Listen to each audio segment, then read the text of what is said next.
Hello friends, आप देख रहे हैं स्पोर्ट्स विद रवीश। मैं हूं आपके साथ रवीश और आज बात करेंगे कि बॉर्डर गावस्कर सीरीज के पहले टेस्ट मैच में टीम इंडिया का ओपनर कौन होगा और क्या भारत ने यशस्वी जायसवाल के पार्टनर की तलाश कर ली है। मैं ऐसा क्यों कह रहा हूं इसके बारे में मैं आपको डिटेल से बताऊंगा।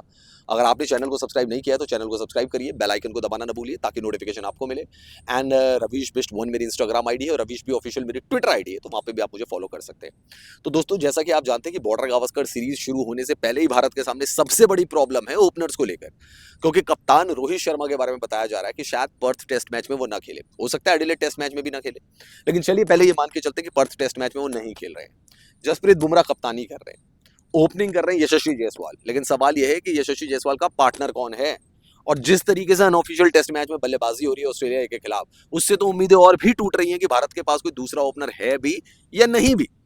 अब दोस्तों, मैं ऐसा इसलिए कह रहा हूं क्योंकि अभिमन्यु ईश्वरन का सिलेक्शन हुआ इंडिया ए की टीम से कि वो ऑस्ट्रेलिया ए के साथ अनऑफिशियल टेस्ट मैच खेलेंगे। अभिमन्यु ईश्वरन की डोमेस्टिक परफॉर्मेंस बहुत जबरदस्त रही है और साथ ही साथ जैसे ही ये खबर मिली कि हो सकता है रोहित शर्मा पहला दूसरा या पहला टेस्ट मैच तो नहीं खेलेंगे, तो केएल राहुल से ओपन कराया जा सकता है। और केएल राहुल को भी ऑस्ट्रेलिया भेज दिया गया ध्रुव जुरेल के साथ कि इंडिया ए और ऑस्ट्रेलिया ए का जो अनऑफिशियल टेस्ट मैच है उसमें केएल राहुल से भी ओपन करवाना है। अभी तक तो ये माना जा रहा था कि केएल राहुल भैया 6 के बल्लेबाज है, वो ओपनिंग नहीं करवाई जाएगी, लेकिन अब ये मान लिया गया कि केएल राहुल से ओपन कराया जाएगा।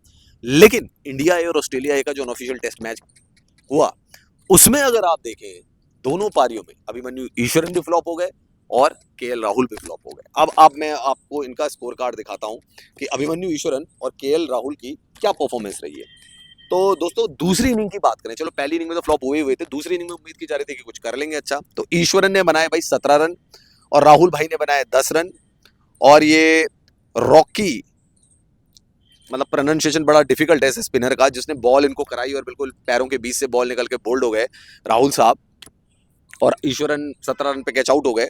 तो दोनों ओपनर की परफॉर्मेंस तो मतलब अप टू द मार्क ही नहीं है। अब फर्स्ट इनिंग पे आ जाते हैं। फर्स्ट इनिंग में क्या किया था भाई? फर्स्ट इनिंग में अभिमन्यु ईश्वरन खाता नहीं खोल पाए थे, 0 पर आउट हो गए थे, और राहुल भाई को पोलैंड ने 4 रन पर आउट कर दिया था। तो लहराती थी बॉल जो गई थी पोलैंड की, उसमें राहुल आउट हो गए थे, और सरप्राइज बॉल जो आई थी ईश्वरन को, उसमें ईश्वरन आउट हो गए थे। तो पहली इनिंग में भी कुछ नहीं हुआ, सेकंड इनिंग में भी कुछ नहीं हुआ, रोहित शर्मा भी नहीं है, और दोनों ओपनर जिनको आप ओपन कराने की सोच रहे हो कि ईश्वरन से कराएं या राहुल से कराएं, उन दोनों ने भी कुछ नहीं किया है। तो परफॉर्मेंस ही नहीं है किसी की, मतलब वो ना उसमें रन बना के आ रहे हैं। राहुल तो यहाँ पे भी आउट ऑफ फॉर्म चल रहे थे।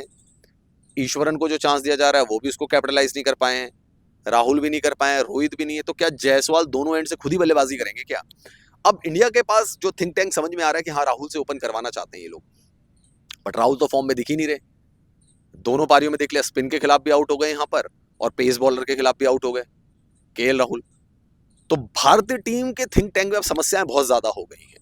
या तो आप गिल से फिर ओपन करवाएं जायसवाल के साथ, नंबर 3 विराट को खिलाएं और फिर मिडिल ऑर्डर को पैक्ड करें अपना, ये आप कर सकते हैं।